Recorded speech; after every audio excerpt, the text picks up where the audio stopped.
Bonsoir tout le monde, bienvenue à Hockey sans limite ce soir avant-match des Canadiens qui affrontent les puissants, la puissance de la Ligue, l'Avalanche du Colorado. Non, sans joke, on rira pas parce que sérieux, des matchs faciles, ça existe pas de nos jours dans la Ligue nationale. Alors, vous m'avez entendu bien sûr Yannick, votre animateur pour répondre à vos questions. Là, présentement, j'essaie d'ajouter Baba parce que Baba est arrivé comme juste ce soir, mais j'ai deux autres panélistes qui sont avec nous ce soir. J'ai Ellie et j'ai Mike aussi qui va être là. Alors, vous êtes en forme, les boys? Ah oui, ça va, man. Puis on a-tu bien fait, finalement, de faire relâche dimanche? Comment on aurait pu faire un meilleur spectacle que qu'est-ce qu'il y a eu lieu sur le terrain? Même moi, qui n'ai pas un fan, je suis pas un fan. Écoute, je regarde Ellie. ça là, du bout des lèvres, là, ça se dit pas, là, du bout des yeux. Tu veux-tu avoir le paradoxe du gars qui moi, je trippe, je l'ai déjà dit, je pense que c'est en Hockey sans limite, je trippe sur les événements historiques. Je suis tombé endormi à 21-0. Je me suis dit, c'est fini, esti. Fait que je suis tombé endormi, je me réveille. Esti, c'est 28-28, j'ai halluciné. Je suis là, non, j'ai manqué ça, man. Je capotais bien raide. Mais on va laisser Baba là-dessus. Baba qui avait prédit une victoire des Patriots. Je pense pas qu'il avait prédit la manière que ça allait arriver. On en parle vite fait, là. Inquiétez-vous pas, c'est pas un show de football, là. Mais je vais avoir ton impression là-dessus, Baba. Un match on va se dire, là, qui est devenu épique, là. Hey, j'avais prédit en passant un 35-24 pour les Patriots. Non, j'avais pas prévu la façon, par contre, que ça allait être fait. Mais quelle soirée, quel match de foot. Pour vrai, comme la dernière fois, je vous l'ai dit, je fêtais ma fête. En 31 ans, là, c'est le plus grand match que j'ai vu de ma vie. Puis, je l'ai dit aussi, là, mais un jour, là, vous allez avoir 80 ans, vous allez pouvoir raconter à vos enfants puis à vos petits-enfants que vous avez vu Tom Brady jouer. Ça, c'est incroyable. Il est le plus grand quarterback de l'histoire de la NFL. Là. Il n'y a plus de doute là-dessus, je pense. Je pense que c'est même plus quarterback. Là. C'est le plus grand joueur, tout simplement.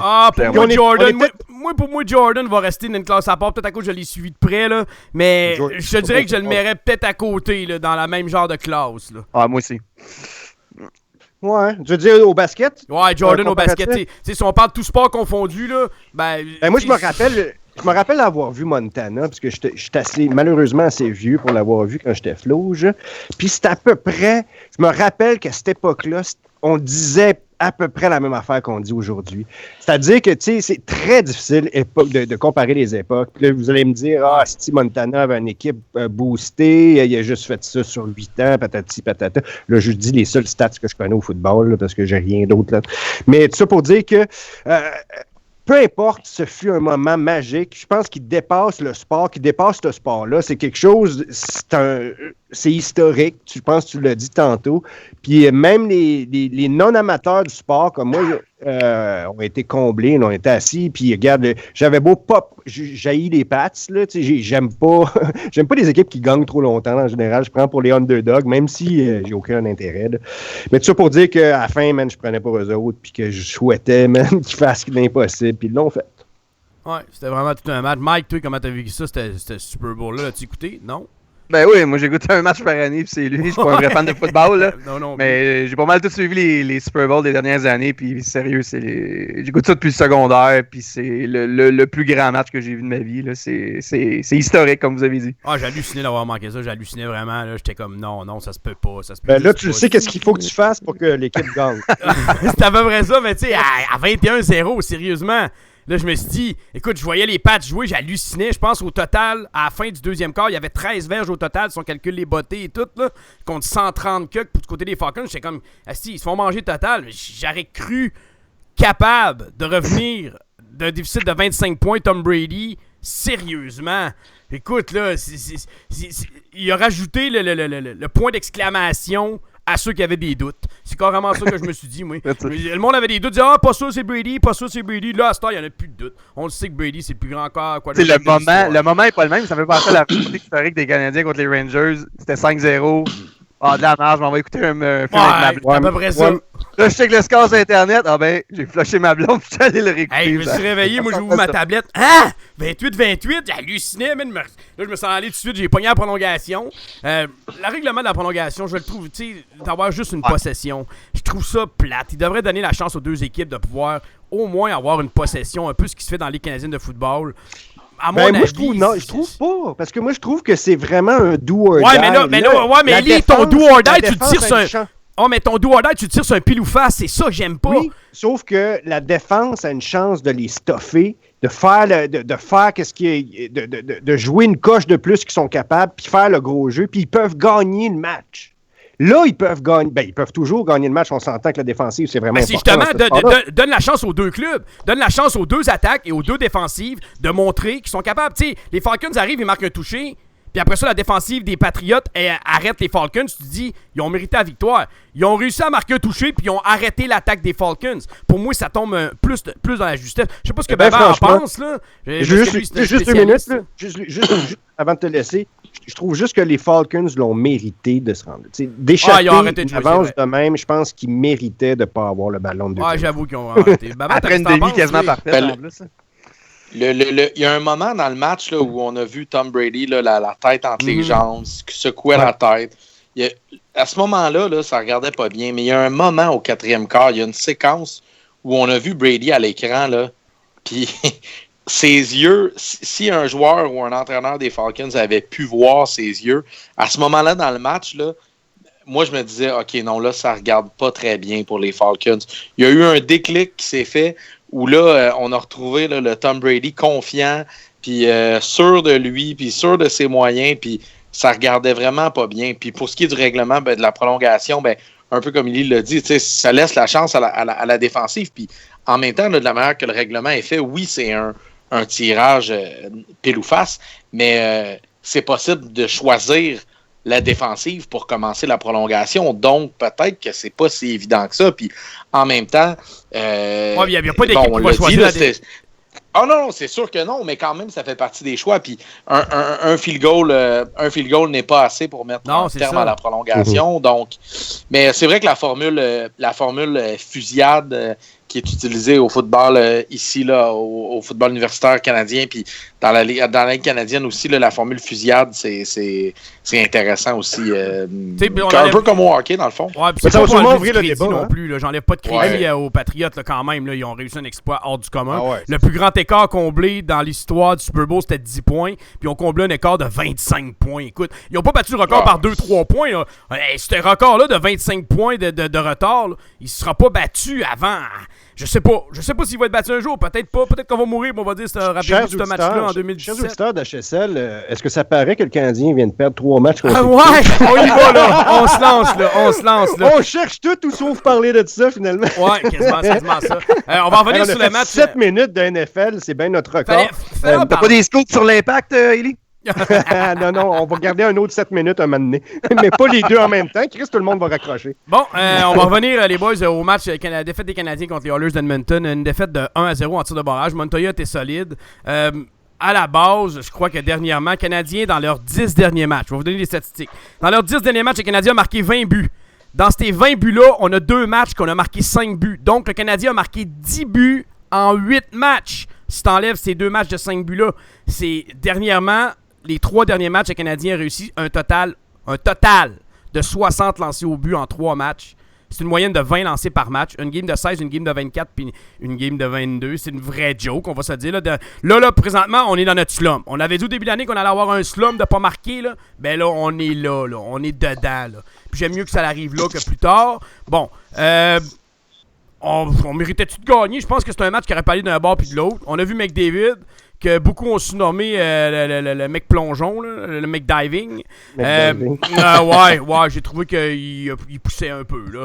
Mais on a blâmé Crosby. Les meilleurs joueurs sont protégés par les arbitres. Je trouvais que les arbitres avaient le sifflet facile pour McDavid. Moi, c'est ce qui m'a donné comme impression, mais en tout cas. Vous avez pensé quoi du match, les boys? À la base, Mike? Moi, un match Oilers canadien, habituellement, je suis excité parce que c'est 2 équipes rapides, ça roule, la POC, elle roule, mais non, c'était plate. Moi, j'ai trouvé ça plate, en tout cas. Là. Sauf la moitié de la 3e période. Là, ça commençait à jouer comme du monde. Comme tu dis, ça pourrait pas aller d'un bord comme de l'autre, mais un match terne. Montoya a été excessivement solide.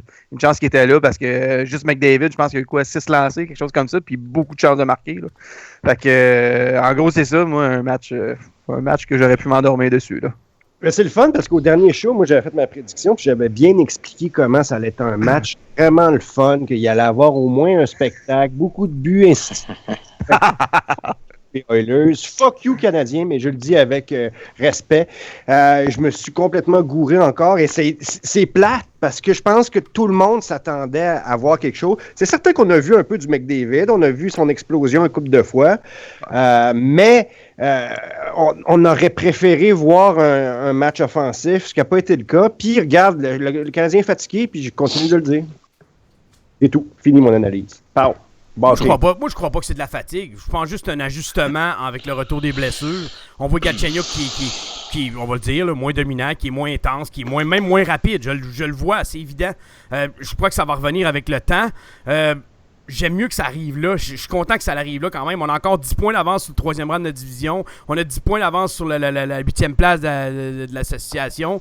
Ce qui est quand même une bonne position. Moi, je m'en fous de finir 2e. Il y a du monde qui dit « Ah, vous allez vous faire rattraper par Ottawa. » J'en ai rien à foutre de me faire rattraper par Ottawa. Si on se fait rattraper par Ottawa, on va pogner Boston ou Toronto. Puis si on reste premier, on pogne les Rangers ou Philadelphie. Moi, là... Sérieusement, là, n'importe quel de ces 4-là, ça me dérange pas. Anyway, pour se rendre loin, il faut toutes les battre pareil à un moment donné. Fait que moi, pour moi, c'est Ottawa, je m'en fous un peu. Tout ce que j'espère, c'est de finir dans le top 3 de notre division. Non, mais on est quand même bien placé. Mais Baba, qu'est-ce que tu as pensé du match? Toi, t'étais non, je pense que tout le monde était déçu.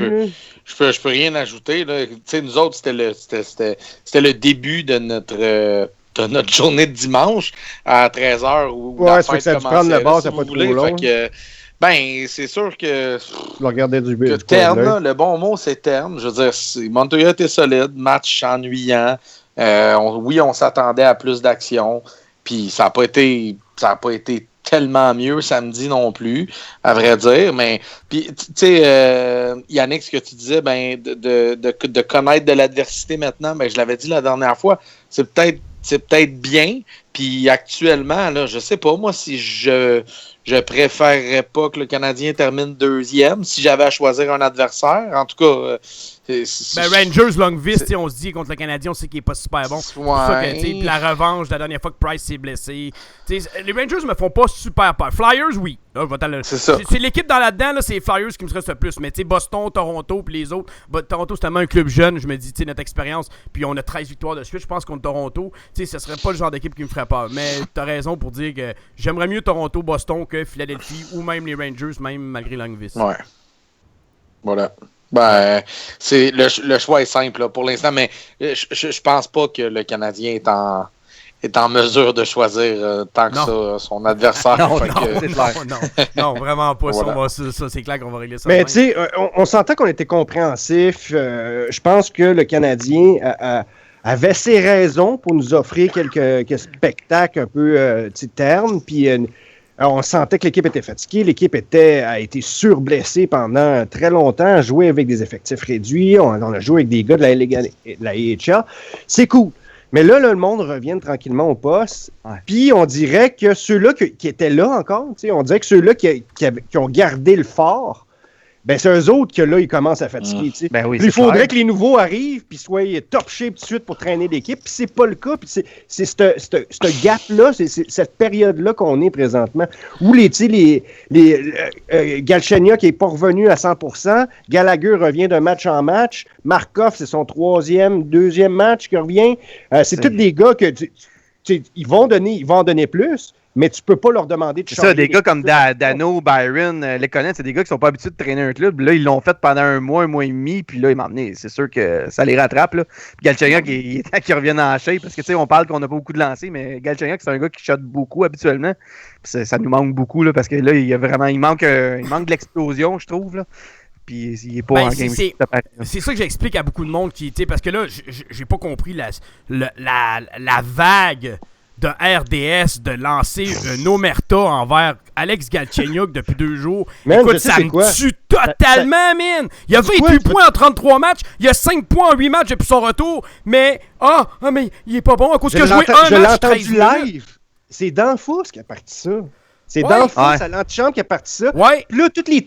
Je vais retenir mes mots. Là. Ouais. Tous ces suiveux autour sont fait « Oh, ouais, c'est une bonne idée. Danfous, c'est tellement bon. Tu joues dans une nationale, tu dois le savoir. » Hey man, je pense que ça ça prend même pas comme 2 ans de connaissance de hockey pour dire que Callis t'échange pas Galchenyuk. C'est beau, on l'a fait une exception là, avec Piqué Subban. C'est pas quelque chose qu'on va faire à tous les 6 mois, là, Chris D'Anfos, relax, là, ça va pas marcher. Moi, je l'ai dit, Galchenyuk. Moi, j'ai dit, si tu veux changer Galchenyuk, pas de trouble. Tu vas chercher McKinnon, pas en bas de ça. Moi, je donne Galchenyuk Beaulieu, puis je suis même prêt à acheter un premier choix au repêchage s'ils veulent me donner McKinnon. Mais j'échange pas Galchenyuk pour absolument d'autres choses. Pour moi, il faut un centre aussi bon, sinon meilleur. Fait que c'est pour ça que j'en rajoute à Galchenyuk un peu, puis je serais prêt à l'échanger pour un McKinnon, mais pas pour Duchesne, pas pour Landeskog. Ben oui, il va y a 28 points en 33 matchs cette année. Tout le monde capotait. L'année passée, on capotait. Il recommence la saison sur le même tempo. C'est quoi qui a fait de mal, là? Je sais pas. Il est pas capable de prendre les mises en jeu. Non, est-ce qu'il a joué 13 minutes?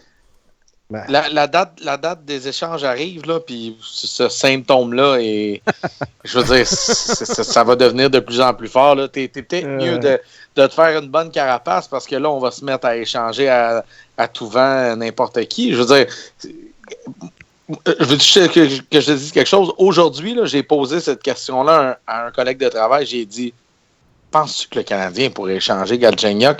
Puis même juste de le penser, là, je trouvais ça drôle. Je me disais, ben voyons donc, un peu comme tu as dit, ils peuvent pas faire ça encore une autre fois. Ça arrive une fois aux 20 ans, ce genre de transaction-là. Elle a été faite cet été, là, c'est réglé. Ça a pris 20 ans à avoir un vrai centre numéro 1 de 6 pieds 2 aussi pour le trader. Voyons, c'est illogique. Mais malgré tout, c'est probablement la meilleure monnaie d'échange. Véritablement, là, c'est le joueur qui a le plus de valeur. La meilleure monnaie d'échange, c'est Carey Price. Price, Weber, tu peux rajouter d'autres gars, mais on s'entend que... Imagine que tu peux avoir pour Price. Tu vas avoir du chaîne aussi. Écoute, je l'ai déjà vu, là. J'ai vu du monde, Price, pas un top 5 dans la ligue. Il va demander 12 millions par année. On devrait l'échanger pour aller chercher 200. J'étais comme, tabarnak. Eux autres, en tout cas... man, je vais autant pas parler parce que moi, je vais déborder ma pensée, je me connais. Puis là, je vais m'en permettre une. C'est les mêmes qui chiaient sur le trade de Piqué Subban. Puis là, tout d'un coup, ça a marché. Là, ça a marché. Fait que là, ça marche tout le temps. Fait que là, tu sais, ils ont vu une fois où ça marchait. Fait que là, tu peux l'appliquer à tout le monde. T'échanges Carey Price contre la moitié des meilleurs de la ligue. Parlez-en aux Browns, si ça marche. Tyler Seguin. Il y en a beaucoup. Il y a Pops sur le chat qui dit échanger un top 6 pour un top 6, c'est ridicule. Je comprends, Pops. Mais si tu échanges Galchenyuk, Beaulieu, un premier choix, puis tu mets la main sur McKinnon, c'est pas un échange qui est ridicule. Tu perds Beaulieu, oui. T'as Patterson qui peut rentrer dans l'alignement. T'as Markov qui peut monter. T'as Patterson, Nesterov, c'est la troisième paire. Puis tu te ramasses avec un premier centre qui, pour moi, est supérieur à Galchenyuk. C'est pour ça que je te dis, ça serait ridicule d'échanger Galchenyuk pour aller chercher genre Matt Duchesne. Parce que là, tu te retrouves avec le même. Duchesne fait à peu près la même production que Galchenyuk. À 5-10 points près, là, c'est rien, là. Puis il gagne déjà 6 millions par année, puis il est assigné dans 2 ans. Il va demander quoi Duchesne dans 2 ans? Il va demander quoi? 7, 7.5, 8? Puis là, Galchenyuk, tu as la chance de le signer à 6.5 cet été pour 6, 7, 8 ans. Fait que, tu sais, le côté masse salariale, tu sais, ça marche pas. Moi, c'est pour ça. Tu sais, Puis c'est tellement des talents. Tu sais, c'est comme... des positions pour position, là, c'est un peu illogique parce que tu as raisé le kid chez vous, il connaît ton système de jeu, il sait comment ça marche, tout le monde le connaît à l'interne, connaît comment à l'extérieur de la glace aussi comment il est, ça fait des années qu'ils le connaissent. Ça fait que tu sais, ça c'est un avantage qu'on n'aura pas sur un autre joueur, puis peut-être sur papier elle a l'air meilleure. Tu sais, moi je serais même pas... Nathan McKinnon, tu veux l'échanger? Je serais même pas convaincu. C'est certain que c'est un esti de talent, genre. Mais tu sais, Galchenyuk a vraiment des... On l'a d'en face, là, on l'oublie peut-être, là. Mais il y a des fucking skills, le kid, là. Il y a qu'est-ce qu'on a, il a approché. Malade. Il y a des mains.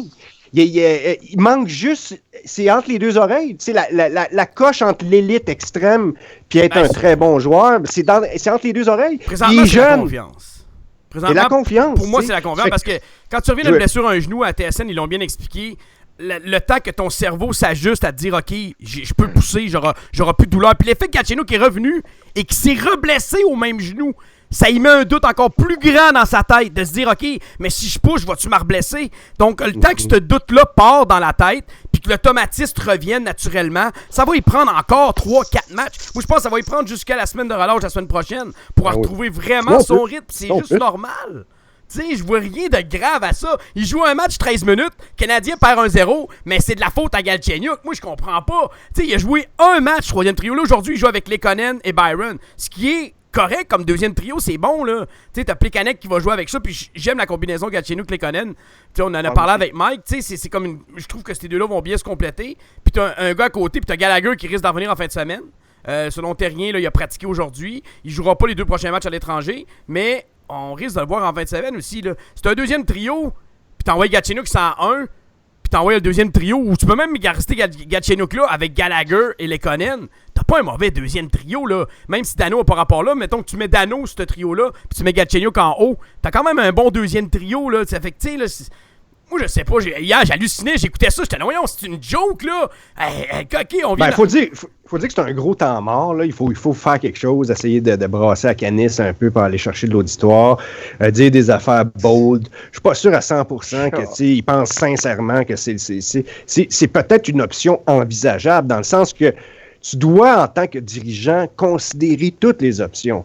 Est-ce que ça veut dire que tu vas les prendre? Non. Il faut que tu considères l'option. C'est-à-dire, tu t'assis, tu planifies qu'est-ce que ça pourrait être et qu'est-ce que tu pourrais accepter pour telle offre, et ainsi de suite.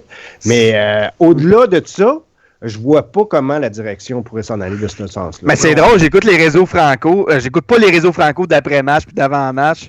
J'écoute gros les Handlots, puis jamais que les Handlots parlent de ça. Là. C'est ridicule. Le Québec cherche les Franco cherchent tellement la marde, là, c'est incroyable. Bon, les Anglais, eux autres, ils veulent non, mais ils sont juste... Ouais, mais... On commencera à s'inquiéter quand Bergevin sortira publiquement puis dira qu'il n'échangera jamais Alex Galchenyuk. D'ici là, on peut dormir en paix. Ouais, mais même là, il a jamais dit ça de personne. Même Subban l'a toujours dit. J'ai pas l'intention de l'échanger. Il a toujours dit ça. Il a jamais dit « Jamais je vais l'échanger ». Il a jamais dit, c'est ça, j'écoute. Mais c'est normal, ça. Il n'y a pas un DG qui écoutera pas pour n'importe quel joueur. S'il y a une équipe qui appelle puis il offre un gardien numéro 1 proche de Carey avec un centre numéro 1 puis un défenseur, il va dire, ben, c'est plate, mais Chris, j'améliore mon club en faisant ça. Il va le moi, c'est sa job. Mais j'ai une question là-dessus, puis là, vous n'allez pas m'aimer, là. Mais il faut que je la pose pareil, OK? Parce que, selon moi, selon mon analyse, Bergevin a fait une bonne job, justement, jusqu'ici, puis j'ai rien à dire là-dessus. Mais il est un peu pingre, dans le sens que il est cheap. Il va rarement... ça marche! Attends. Il va rarement payer plus cher que qu'est-ce qu'il devrait, puis il essaie d'avoir des aubaines. Est-ce que vous pensez que dans une circonstance comme cette année, le fait qu'il soit pas prête à payer un prix un petit peu plus cher que qu'est-ce qui est habitué, dans le sens de... Est-ce qu'il est capable de faire un deal sans avoir un rabais de fou? Est-ce que vous pensez sincèrement que... Moi, je pense que cet été, il va le faire. À cet été, je pense qu'il va faire de quoi plus... Personnellement, là, moi, je pense que cet été, il va peut-être te le donner le premier choix, puis il va peut-être donner de quoi pour améliorer l'équipe sur le long terme. Pour présentement, la date limite, moi je le répète puis je le dis encore, ça va être de la location. Parce qu'avec l'expansion, ça va être dur d'aller chercher du long terme, d'être obligé de protéger un joueur puis d'en perdre d'autres. Fait que là, lui, il faut qu'il regarde ça. Il dit, bon, ma liste de protection, c'est ça. Lui, il doit tout avoir déjà ça, là. Sa liste de protection, bon, c'est ça. Si je vais chercher tel joueur, faut que je le rentre dans ma liste de protection. Si je suis pas capable de le rentrer, je vais perdre lui, moi, ou je peux perdre lui. Ah là, ça devient compliqué pour un DG avec l'expansion, énormément compliqué. C'est peut-être pour ça aussi que je suis pas surpris quand il a dit que cette année, à la date limite, il allait peut-être pas avoir beaucoup de trades, parce que je pense que la majorité des trades vont se faire après la saison, avant l'expansion, et beaucoup après aussi, là. Moi, je prétends qu'il est all-in. Puis all-in, pour moi, Yann n'est pas fou, là. Ouais. All-in, pour moi, ça veut pas dire de sacrifier des Sergachev. Non, il y a des intouchables qui les connaît. Il est capable de payer quand il va falloir payer. C'est ça que tu me dis? Moi, mon insider m'a dit au début de l'année qu'il était all-in. Après, j'ai lu, il y a peut-être un mois, Drager a dit la même chose. Là, quand ça vient de Drager, tu commences à y penser un peu plus. Fait que oui, je crois que s'il y a un offre qui est plausible et qui ne touche pas à ses intouchables, Sergachev en est un, les Galchenyuk, c'est les gars qu'on connaît, là. Mais des Ulson pourraient partir. C'est un gros morceau quand même là, dans les prospects. S'il y a des offres que ça ne touche pas à ses intouchables, oui, il va y aller. Mais sinon, c'est sûr que non, là. Moi, donc, il va être moins cheap que d'habitude. Exact. Selon toi. Okay. Moi, je crois que c'est la bonne année pour le faire aussi. Là-bas, qu'est-ce que t'en penses, là? Présentement, plus on se rapproche de la date tranquillement, c'est le 1er mars, on se rapproche tranquillement. Le marché, présentement, a l'air d'être fou. En tout cas, selon ce qu'on lit, selon ce qu'on entend, c'est que présentement, les joueurs se vendent à des prix de fou. Plus on va se rapprocher de la date, plus certaines équipes qui ont les mains liées avec des contrats, ou plus on va se rapprocher, les joueurs de location, peut-être que, sûrement, en fait, que le prix va diminuer. C'est toi-même, Élie, qui l'a dit la dernière fois, tu sais, que Bergevin a tendance à justement aller, pas d'être pingre, mais d'aller chercher le meilleur joueur qui aurait le meilleur fit possible au meilleur prix. Présentement, mais est-ce qu'il aura le choix ou non de justement faire ce gros move-là, cette grosse transaction importante, puis sans toucher à son noyau, comme vous venez de le dire, de pas d'établir certains joueurs précisément auxquels on ne peut pas toucher, puis d'autres qu'on va être prêt à sacrifier, puis en même temps, là, un choix de première ronde l'année prochaine, là, présentement, le repêchage l'année prochaine, c'est pas un repêchage... C'est sûr qu'il le donne. C'est quelque chose peut-être qu'il faudra commencer à penser. La banque d'espoir commence à être intéressante. Ouais, ça vaut rien. Ça vaut rien, c'est un problème. Ça dépend les Colorado, exemple, ça vaut beaucoup. Ça dépend pour qui. Voilà. Est-ce que Colorado est une équipe avec qui ce serait intéressant justement de pouvoir transiger actuellement? Il y a énormément de rumeurs. Puis là, tout le monde, on parle de Landeskog, on parle de Duchesne, je veux dire, on va en parler même des Guinla. Je veux dire, il y a tellement de noms, puis il y a tellement, on sait que cette équipe-là se cherche des défenseurs, puis c'est peut-être une option pour nous autres. Nous autres, on vend défenseurs. Ça fait qu'il faut regarder les équipes qui en recherchent les plus ardemment, puis ça va être les autres, ceux qui vont payer le plus. En bout de ligne, ça fait que... Est-ce qu'il va le faire? J'espère que oui, parce que je pense qu'il faut qu'il ajoute ça à sa palette. Dans le sens, il m'a prouvé qu'il est capable d'être un bon... c'est un bon gérant. OK? Puis il a fait des très bons moves cet été. J'y lève mon chapeau. C'est hors du commun. Là. C'est du grand move. Mais là, on est à un moment charnière. Puis c'est savoir s'il va être capable d'avoir les couilles quand il va falloir avoir les couilles. Puis je me questionne encore. Puis je pense pas qu'il puisse pas le faire. Je suis juste pas certain. On l'a dit souvent que Bergevin avait tendance à tomber en amour avec ses joueurs. Puis ça doit pas être facile là, parce qu'au fond, là, oui, le plan, c'est de bâtir une équipe championne avec les joueurs que tu as actuellement sous la main. La majorité de ces joueurs-là, puis là, de plus en plus, c'est l'équipe de Marc Bergevin là, qu'on voit. Là. C'est pas l'équipe de la personne qui était avant lui. C'est pas l'équipe de... C'est son équipe. C'est ses contrats. C'est ses joueurs repêchés. Fait que c'est sûrement difficile de se départir de joueurs qu'on a repêchés, des joueurs qu'on a signé un contrat puis qu'on s'est engagé avec eux. Mais ça devient plus émotif pour lui. Ah, ben c'est ça. Puis je pense que mais il est rendu là. Il est rendu là dans sa carrière. Il est rendu là dans son apprentissage. Mais l'affaire, c'est que je me dis, à paraître trop pingre, des fois, il ne faut pas se retrouver comme les coyotes. C'est ça que je veux dire. Ou est-ce qu'eux autres ont l'air des astis de cave, genre. Puis que, fait que je pense pas qu'il est rendu là pantoute, mais je me dis juste, si le monde commence à dire, OK, lui, il est pas raisonnable, ça peut jouer contre lui. Ça fait qu'il faut savoir, un moment donné, il va falloir qu'il paye trop pour prouver aux autres gérants aussi qu'il est capable de le faire. Ouais, je sais. Mais nomme-moi un DG dans les dernières années, que ça va arriver, mais qui va payer trop pour un joueur. C'est extrêmement rare. Les DG sont tellement intelligents, Élie. C'est rare tu vas pouvoir avoir un DG qui va payer trop pour un joueur. Non, mais je dis pas. Comme là, il va peut-être avoir une surenchère. Donc, est-ce que lui... Oui, parce que l'avantage de Colorado, c'est que Landeskog a un contrat de 4 ans, puis Duchesne a un contrat de 2 ans en poche. Il s'en fout, lui. Lui, il va dire, moi, je veux ça, tu veux pas me donner ça? Je m'en calais, je vais attendre cet été. J'en ai rien à foutre. Ils viennent pas UFA. C'est pas comme un joueur de location. C'est pour ça que je te dis, c'est à qui va avoir un prix. Les DG qui voudront pas donner son prix, il va attendre cet été. Puis il y a des équipes qui vont lui donner cet été après l'expansion. C'est carrément. Puis il y a beaucoup d'équipes qui prendraient peut-être Duchesne, qui prendraient peut-être Landeskog, mais qui regardent leur liste de protection et qui se disent, asti, je peux pas le rentrer sur ma liste de protection. Je vais le perdre cet été. Je peux pas faire si je perds pas lui, puis je le protège, mais je vais perdre lui. Ça marche pas. C'est pour ça que je dis que le trade de Duchesne, j'y crois pas, puis j'y crois vraiment, mais vraiment pas, moi. Mais juste conclure là-dessus. Moi, je trouve juste que c'est important aussi pour la confiance des joueurs de voir que Bergevin fasse un move.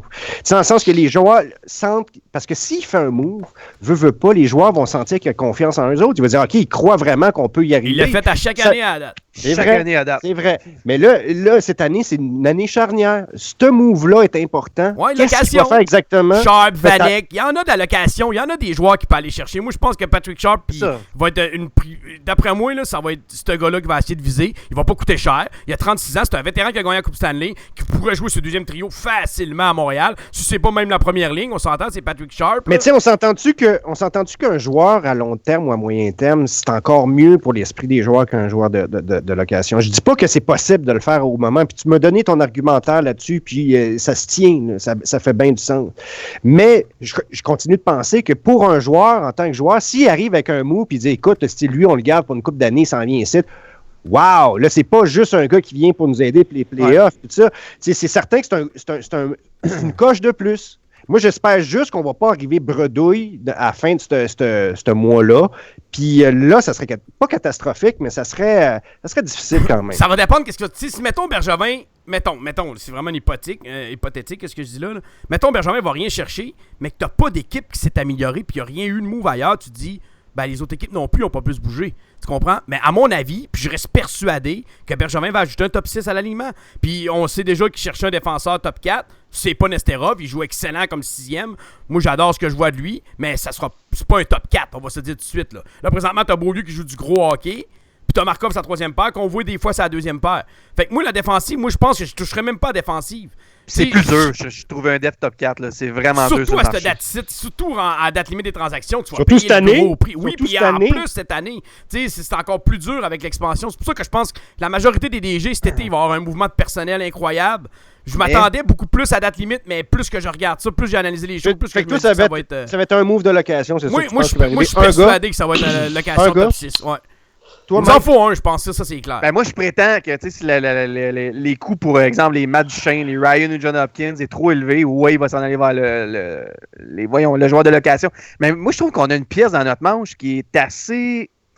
On la sous-estime. Moi, Nathan Beaulieu, là, je prétends que sa valeur a facilement doublé. Moi aussi. Doublé, parce qu'elle est à basse, là, on s'entend, là. Il joue du gros hockey, là. Puis oui, il manque de régularité, mais il a 24 ans. Là. On s'entend tout le monde cherche un diff. Un défenseur mobile, Bergevin le dit lui-même que tout le monde les cherche. Nous, on a un qu'on pourrait céder pour s'améliorer à l'attaque, qui est notre faiblesse. C'est une bonne. Moi, je suis convaincu qu'il est overpriced, puis il faut le vendre pendant qu'il est overpriced, parce qu'on va se retrouver l'année prochaine avec un gars qui va vouloir un contrat beaucoup trop grand parce qu'il va avoir joué beaucoup trop de minutes l'année d'avant, puis ça va être un esti de chiard à gérer. Il faut qu'on le passe. Passez-le, drette là, please. Mais je vous le dis, on va être surpris de ce qu'on va récolter si on réussit à le passer. Okay. Ben, je vais être le premier surpris. Je vais être le premier surpris, j'ai hâte de voir ça, mais je suis convaincu qu'il essaye de le magasiner présentement. Puis, on dirait que j'arrive pas à concevoir que ce gars-là peut avoir une valeur. C'est niaiseux, mais un base de 35 points, plus 14 présentement, 23 ans, tu sais, là, il est mobile. Il est très rapide. Ben, alors... Si on le vend tant que ça, maudit, gardons-le. Non, mais non, mais c'est à cause qu'on sait qu'on a d'autres qui peuvent être là. Voir comment il peut avoir de la valeur. C'est que Sergachev peut prendre la place l'année prochaine. Fait que, moi, je suis capable. Puis notre défensive, n'est pas horrible. C'est quand même une force que je trouve. Puis notre attaque, Nate, le gros problème avec Nate, là, c'est dans sa tête. C'est que c'est un esti de cave. Non, mais je pense que ça va mieux depuis l'incident des push-ups, là. Depuis l'incident des push-ups, mais je sais.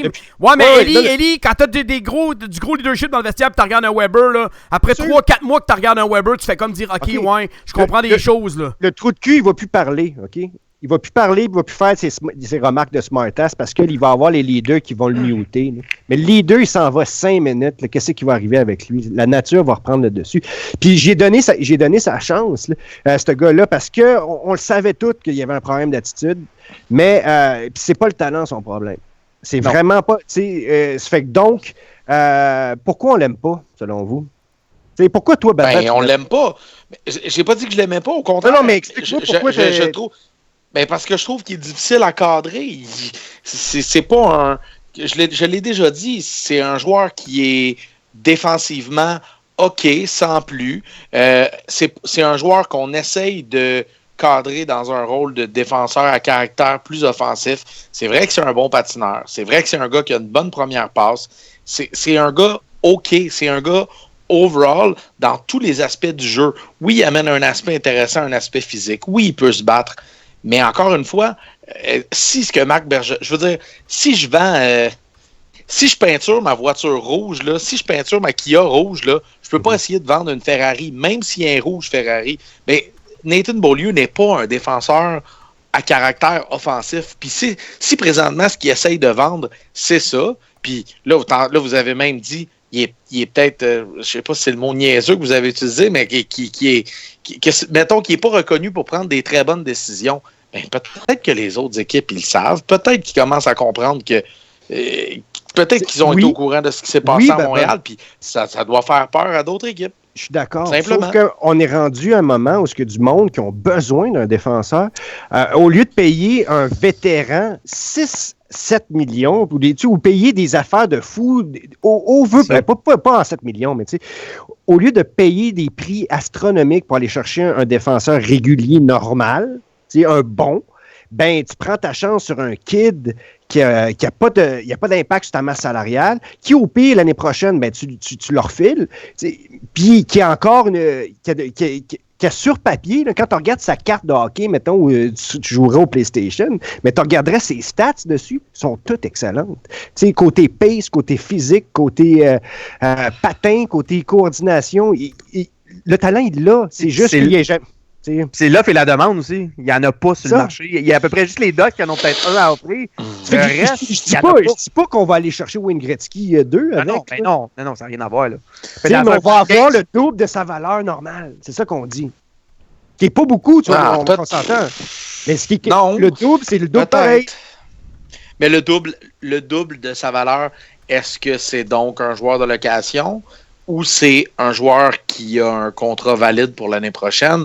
Dans le problème de tomber en amour avec ses joueurs puis tout ça, là, puis ça peut être un joueur de location ou un joueur du même type, un joueur à problème dans une autre équipe.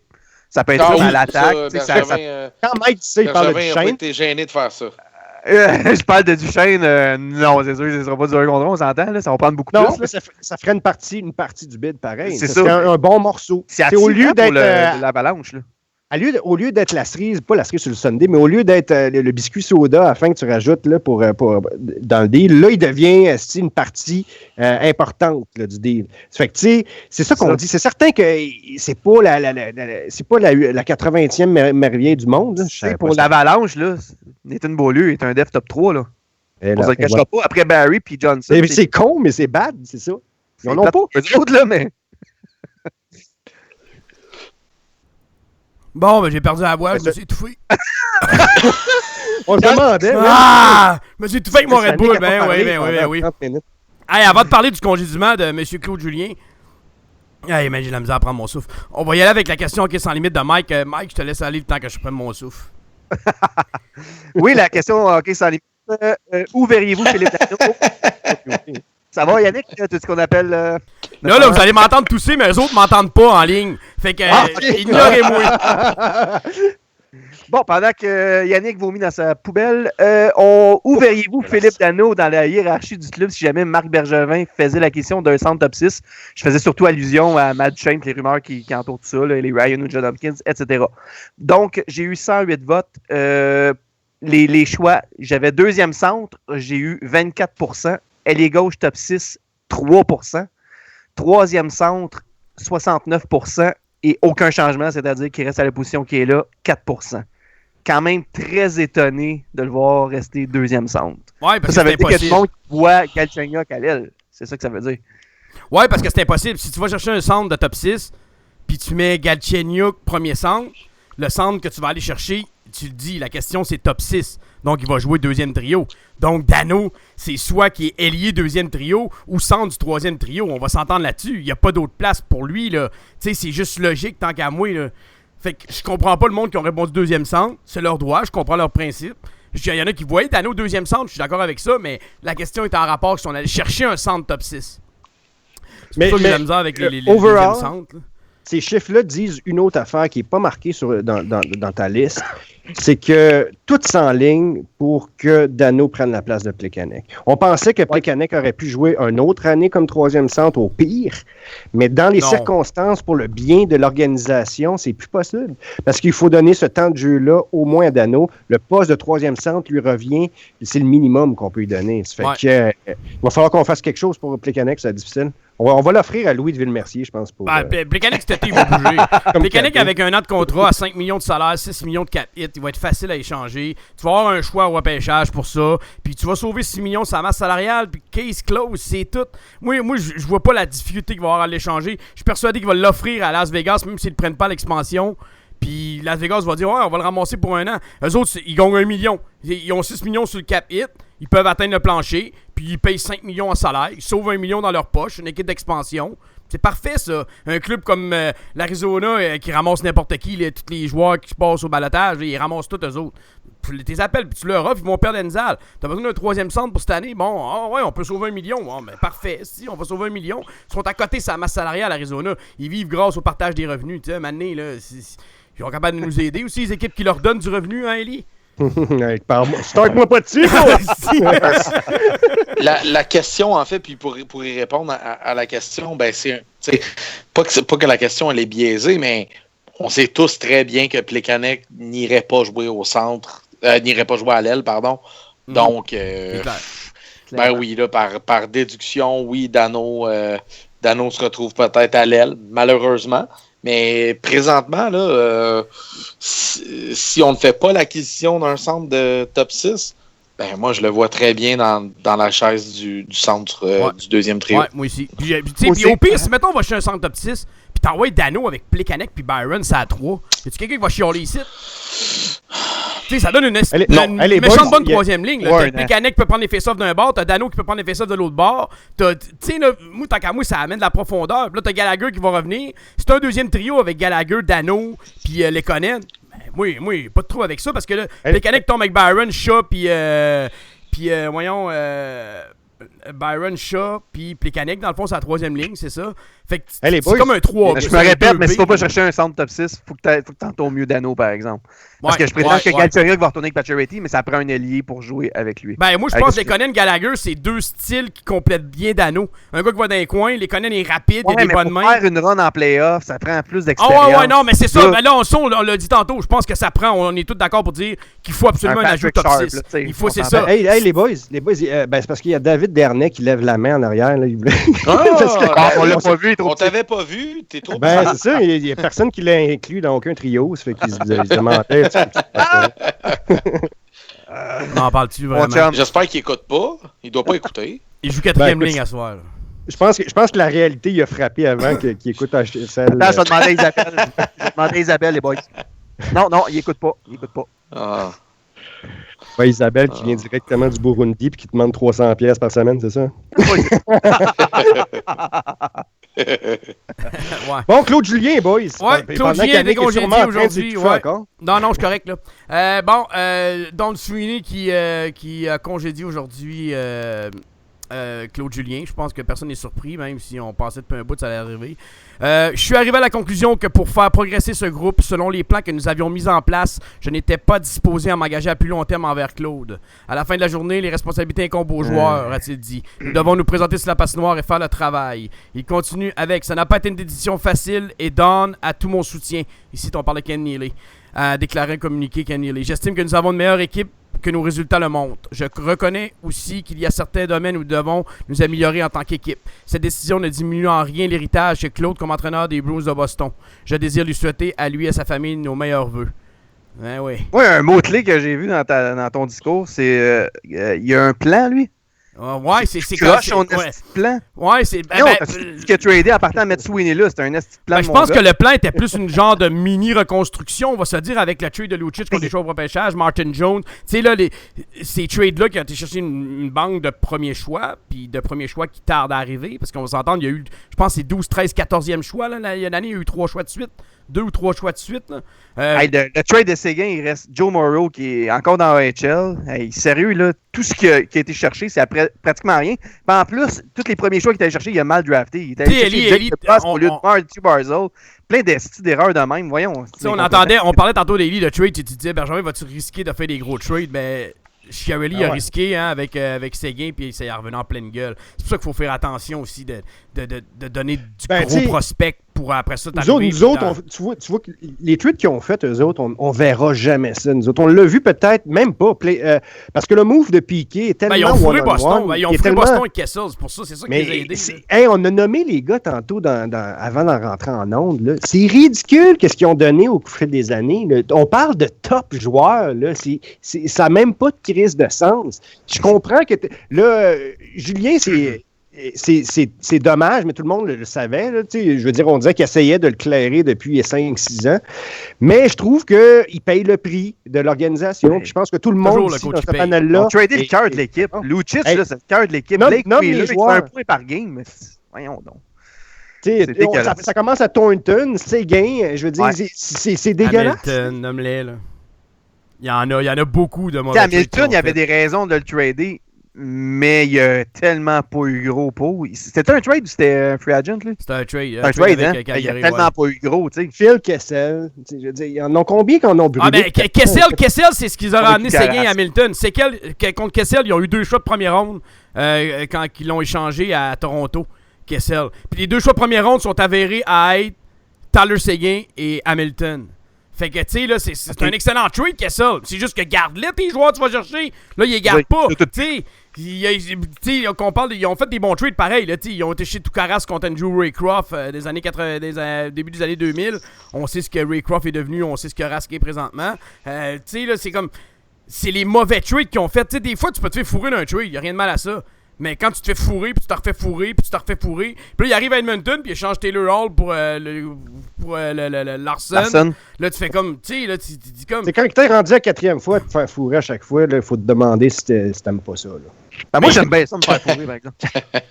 T'aimes ça te faire fourrer? Moi, j'aime mieux fourrer que me faire fourrer, ça, c'est personnel. Ben, ça dépend, qu'est-ce qu'elle a l'air, non, mais qu'est-ce que t'en penses, toi, Olivier? Qu'est-ce que t'en penses du congédiement de M. Claude Julien? Ok, Fiu, je pensais que vous alliez me demander si j'aimais mieux fourrer ou faire fourrer. Je n'ai tout fait avec ma gorgée. Ça me rassure. Qu'est-ce que j'en pense? Ben, 1, pas surpris, puis 2, ben, c'est de la merde complètement. Je veux dire, ils ont... Tu sais, en plus, profiter de la journée de la parade du Super Bowl à Boston pour faire ça. Puis là, ils jouent. Là, les Bruins sont sur une séquence de 4 matchs à domicile. Garde, tu sais, c'était tellement prévisible. Ils attendaient juste le bon moment. Puis le bon moment est venu. Puis, tu sais, je sais pas quoi dire. Il n'y a aucun entraîneur qui est éternel. C'est sûr qu'on se doute tous qu'ils vont tous un jour perdre leur job. Mais regarde, c'est un peu irrespectueux. Puis Claude Julien va se trouver une job ailleurs sans trop de problèmes. Las Vegas, moi je l'ai prédit. Je pense que c'est un job de merde, Las Vegas. C'est un peu ça. Au contraire, moi je pense que ça va être un nouveau défi pour lui de ne pas avoir de pression d'être en série, de développer des jeunes, de rendre cette équipe-là respectable. Je pense que Colorado, ça pourrait être un bon risque aussi. Let's go, les jeunes, on va pas gagner pendant 10 ans le restant de ma carrière. Ben, pas nécessairement, ça dépend. Les équipes d'expansion de nos jours, Ellie, sont bien mieux construites que dans le temps quand ils se construisaient. Là. Faut faire attention, là, cette équipe-là peut arriver dans 3 ans être en série. Là, avec le cap salarial, là, prend pas grand-chose, là, bâtir une équipe, là, vraiment pas même. Okay. Il y en a d'autres équipes actuellement que ça va pas très bien, là, qui doivent regarder ça puis dire, OK, tu sais, est-ce que j'attends? Est-ce que je... Tu sais, je connais pas la situation contractuelle de tous les entraîneurs, mais est-ce que j'attends, là, mon entraîneur? Est-ce qu'il est sous contrat encore juste pour une saison? Est-ce que ça serait le bon moment? Tu sais, là, qu'on voit un joueur... pas un joueur, mais un entraîneur disponible aussi intéressant que ça là, sur le marché, ben il y en a une couple qui doivent hésiter là, à prononcer le divorce avec leur coach à eux. Ça, c'est certain. Tu sais, déjà sur Twitter, j'ai vu tantôt un commentaire de JD là, que JD, un de nos panélistes, bien sûr, là, il y a beaucoup de monde qui disent bon, on veut Julien, Terrien dehors, blablabla. Bla, bla. C'est commencé, là. C'est commencé, fallait s'en attendre, là. Si tu m'offres le choix entre Claude Julien et Michel Terrien, je prends Claude Julien. Si tu m'offres le choix entre Hartley et Terrien, je prends Hartley. Si tu m'offres le choix entre Alain Vigneault et Terrien, je prends Alain Vigneault. La question est pas là. La question est que Michel Terrien fait quand même une bonne job. Faut falloir que le monde commence à réaliser, là. Il y a du monde qui déteste Terrien, tellement Terrien, qui sont rendus à un niveau d'inventer des choses sur lui, que son système est pas bon, que son ci et ça. Hier, on serait 8-9e, on s'entend que ça serait différent. Là. Oui, c'est clair, mais tu sais, il y a un gars hier qui me disait que Babcock était un meilleur coach à Toronto parce qu'il avait reviré. Voyons donc, Toronto, ça fait 9 ans sur 10 qu'ils finissent dans la cave. Si Toronto n'aurait pas levé un moment donné, là, il y aurait eu un sérieux problème. Edmonton, ça fait 10 ans qu'ils ratent les séries. Là, le monde sont comme, ils vont être en série cette année. Tabarnak, ça fait 10 ans qu'ils ratent les séries. Ils ont genre 4 choix de première ronde, des premiers choix total, puis ils sont même pas capables de rentrer en série. Tu sais, un moment donné, c'est normal que ces équipes-là arrivent à terme, là. Tu sais, c'est juste logique tant qu'à moi, là. Moi, personnellement, le problème, c'est que nous autres, on est l'éternel perdant de ce type de système-là. Tu sais. Parce qu'en étant une équipe qui est tout le temps compétitive, qui lutte à chaque année pour essayer d'être une bonne équipe, mais on finit tout le temps dans le milieu de peloton, puis on a tout le temps des joueurs médiums, tu sais, puis on n'a jamais... Là, on a été chanceux, on a été gâtés dans les dernières années, mettons, si on parle de Carey Price puis de Galchenyuk. Non, mais notre noyau est bon, Élie. C'est pas mauvais de finir dans le milieu. Tu sais, on était chanceux, on va se dire, en 2005, d'avoir gagné la loterie. On a bien fait avec pas beaucoup, c'est ça que je veux dire aussi. Tu sais, dans le sens, on n'a pas eu 10 premiers choix de suite. Là, mais les partisans qui chiolent là-dessus, c'est des partisans qui accepteraient jamais que le Canadien finisse dans la cave 6 saisons sur 5. Ou 4 saisons sur 5. Juste 4 saisons sur 5 qu'on se dit, OK, on va chercher des top 5 au draft. Oublie ça, là. À toutes les années, on change de coach, on congédie le DG, puis les DG, c'est pas bon, puis les coachs, c'est pas bon. Tu sais, tu comprends? Tu sais, Babcock, t'es arrivé à Toronto, là, il y avait zéro attente avec lui. Il disait, bon, vas-y, puis fais ce que tu veux. T'sais. Parce que, tu sais, on veut empêcher la course, mettons, tu sais, comme rappeler des années, l'année où on voulait arriver le plus bas possible, tu sais, il n'y a pas longtemps, là, d'ailleurs. Tu sais, mais pour éviter que des équipes veuillent absolument tanker à la fin des saisons, là, on devrait, moi, je pense, tirer random le premier choix, puis le reste, ça serait correct, dans le sens où tu l'appliques selon les rules. Mais que le premier choix soit pas systématiquement tout le temps au dernier, ça serait le fun de m'amener pour des équipes comme nous autres, gens qui ont rarement frôlé les bas-fonds, puis qui font des efforts à chaque année, alors que des équipes font exprès, genre, pour avoir les premiers choix back-to-back. Ouais, je pense. De nos jours, c'est on dirait que tu parles des Oilers. Ouais, quasiment. quasiment ça. C'est dur de nos jours de faire exprès. Je pense pas que Colorado font exprès pour finir là. Bon, ils ont une victoire à leurs 10 derniers matchs, je pense, à domicile. Je pense qu'ils ont gagné leur première game le dernier match. Ils ont battu les Jets de Winnipeg 5-2. À noter que Barbara on s'entend, pas loin de 21 minutes. T'essayes le 2 tiers de la saison, puis si tu vois que ça marche pas, ben là, OK, fuck that. Ouais, tu comprends ce style de système-là qui est parmi la Ligue depuis trop longtemps, puis je trouve qu'en même temps, ça tue le spectacle. Puis en tout cas, là, je suis en train de prêcher pour ma paroisse, là, puis on s'enligne pour un autre 10 minutes, ça fait que je m'enferme la gueule. Hey, les boys, ils ont passé l'avant-match de ce soir. Les Canadiens qui affrontent l'Avalanche du Colorado à 21h. Le match est dans 1h30 à peu près. À noter que Colorado, il leur manque des gros morceaux. OK? Bon, Varlamov est blessé à Allen, on le sait, mais il n'arrêtait rien cette année. Varlamov a un gros morceau. Non, ça je te dis, il n'arrêtait rien cette année. J'ai bien dit après. Eric Johnson et Tyson Barrie, on va s'entendre que ça, c'est leur premier duo de défenseurs. C'est énorme pour eux autres. Mais il manque aussi un de leurs meilleurs ailiers droits, René Bourque. Alors, bon, il fait longtemps qu'il n'a pas sorti, lui, hein? Bon, Colorado, vous ne serez pas surpris, dans les points, les buts alloués, puis les buts par match sont 30e. ça commence bien de même, hein? 30 points. 30 points! Ils ont 30 points, mesdames et messieurs. Et oui, croyez-le ou non. 14 victoires, 33 défaites, 2 défaites en Angleterre. Ça ligne la pire saison depuis les Trashers d'Atlanta à 99-2000, je pense. Presque les Nordiques, ça je disais la dernière chose. J'ai essayé de battre le record des Nordiques. Canadiens 68 points au 7e rang, l'Avalanche 30 points au 30e rang. Les buts par match, les Canadiens au 8e rang à 2,91, Colorado au 30e rang à 2,02. Les buts alloués par match, les Canadiens au 5e rang à 2,44, Colorado au 30e rang, 3,41. L'avantage numérique de l'Avalanche du Colorado est au 29e rang de la Ligue nationale à 14,1%. Celui du Canadien au 4e rang à 22,6%. Le désavantage numérique de l'Avalanche du Colorado est au 25e rang à 77,9%. Celui du Canadien à 79,6% au 22e rang de la Ligue. Quel genre de duel vous attendez à soi? Moi, c'est match piège. Là, on vient des plans. On les a plantés ici le 10 décembre, 10-1 à Montréal. Ils vont vouloir se venger, eux autres, à soir. Là. Ils viennent de gagner un match. On sent que c'est rare. Ils se disent, hey, on peut en gagner 2 tout de suite, les boys. Fait que là, ils vont être crinqués bien raides, à mon avis. C'est un match piège. J'aime pas ça, voir ce genre de match-là. Je faut le 2 points. Je pense qu'on est tous d'accord pour dire ça. Là, parce que les haters du Canadien et les pro-Bruins ce soir vont rire de nous autres si on perd contre Colorado. On va se le dire tout de suite. Mais quel genre de match vous attendez, les boys? Puis je vais demander au monde sur le chat allez-y avec vos prédictions tout de suite. Je vais prendre ça en note. Ça va déjà être fait. Fait que je vais commencer avec toi, Olivier. Quel genre de match tu attends contre Colorado à soir? Excitant, pas... Ben là, s'ils forment une équipe légèrement orgueilleuse, disons, là, je veux dire, après la volée qu'ils ont mangée au Centre Bell il y a quelques semaines, ben, à quel genre de match je m'attends? Comme tu as dit, c'est inévitable. Il faut que le Canadien aille chercher 2 points. Faut que le Canadien aille chercher 2 points ce soir. Ben, puis la même chose du côté du Canadien. Tu sais, d'une fin de semaine assez ordinaire. Puis c'est peut-être le moment, justement, de repartir parce que le Canadien a quand même une séquence avec des adversaires à sa portée là, dans les prochains jours. Fait que ça prend le 2 points ce soir. Puis quel genre de match? Ben, moi, je pense que le Canadien, ce soir, va débloquer offensivement. Je sais pas si c'est un souhait ou c'est ce que je pense, mais j'espère un match pas trop endormant. Et le monde sur le chat sont très, très positifs. Des 4-5-0, 6-1. Aïe, aïe, aïe. Aïe, moi, je suis pas là pendant tout.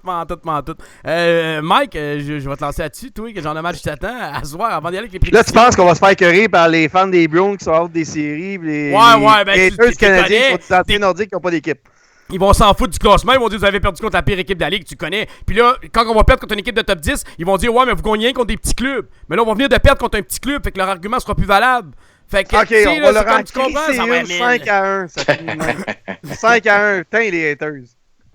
5-1, j'ai demandé pas de prédiction, mais je t'ai demandé quel genre de match qu'on avait, là, puis tu me lâches la prédiction. Bravo, il est marqué. Ouais. Il est marqué. Domination totale, ça répond à 5-0, ça veut dire ça, hein, ça ressemble pas mal à ça. 5-1. Parce que Sam Price dans son Guy sur le chat, il dit si on gagne 3-2, je prends ça presque comme une défaite. Come on! Vous attendez sérieusement que l'Avalanche va se faire défaire 2 matchs en ligne contre le Canadien? Sérieusement, là? Vous pensez Duchesne, Landeskog, McKinnon, vous parlez de cette équipe-là comme s'il n'y avait pas de talent. Non, mais ils sont capables de marquer des buts. Là. Ouais, c'est pas une équipe de 2 de pique. Là. Arrêtez, là. Ils viennent de battre Winnipeg 5-2, puis Winnipeg sont au 8e rang de la conférence de l'Ouest. Par exemple, Landeskog qui est en ligne pour une saison aussi impressionnante qu'Andrew Shaw, là, on va se le dire. Ouais, là, cette année, on va se le dire, là, côté offensif, ça va. Tout va pas bien. Là. Non, c'est ça, carrément. Là. Mais moi, tant qu'à moi, je veux le 2 points. Qu'on gagne 3-2 en prolongation ou qu'on gagne 2-1. Les matchs faciles dans la ligue, arrêtez de penser que ça existe. Même si l'équipe a 30 points, c'est pas ça. San Jose viennent de se faire battre par Arizona le dernier match 3-2. Ouais, San Jose a perdu 3-2 contre l'Arizona. Ben oui, ça l'arrive encore. Fait qu'arrêtez de dire que... Yann, tu m'as convaincu, ça va finir 2-1, Colorado. Je vais te marquer 2-1 je garde mon 5-1. Je vais te marquer 2-1 en dessous. Ouais, on va voir. Non, c'est une joke. Élie, toi, quel genre de match t'attends ce soir? Moi, je m'attends à un petit match facile. Là. Non. Tout le monde s'attend à des matchs faciles.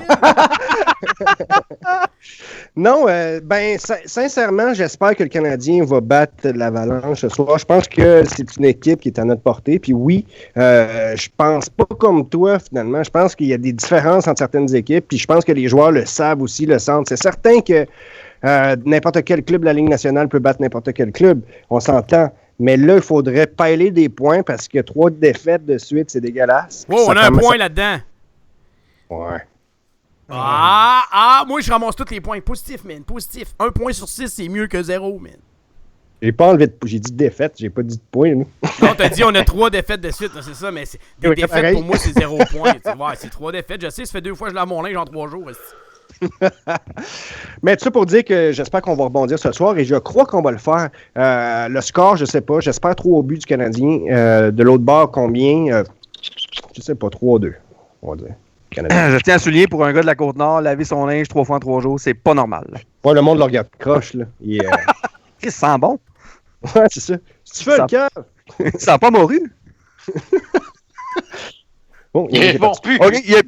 Je suis parti, man. Je m'en vais, man. Je dégalisse. Non, Pop s'il dit Yann, c'est la première fois que je suis pas pessimiste. C'est la première fois que je te vois pessimiste. Je suis pas pessimiste. Je dis juste que c'est le genre de match qui fait peur pour n'importe quelle équipe. Canadiens viennent de marquer 10 buts en 8 matchs dans une séquence, dans ces 10 derniers, dans une séquence de 10 avant les 2 matchs de 5 buts. On vient de marquer seulement 3 buts à nos 3 derniers matchs. On a réussi 60 tirs au but en 3 matchs, une totale de 20 par match. Puis là, vous vous attendez qu'à soir, le Canadien va défaire l'Avalanche du Colorado 6-1. Du jour au lendemain, les problèmes de l'attaque seront plus là. Puis que tout va débloquer à soir. Moi, c'est ça qui me fait peur. C'est le genre de match qui me fait peur. Le Canadien est en léthargie. On arrive contre Là, l'équipe si qui on est dernier prédit de la une game ligue. de 2-1, tu dis qu'on est négatif. Non,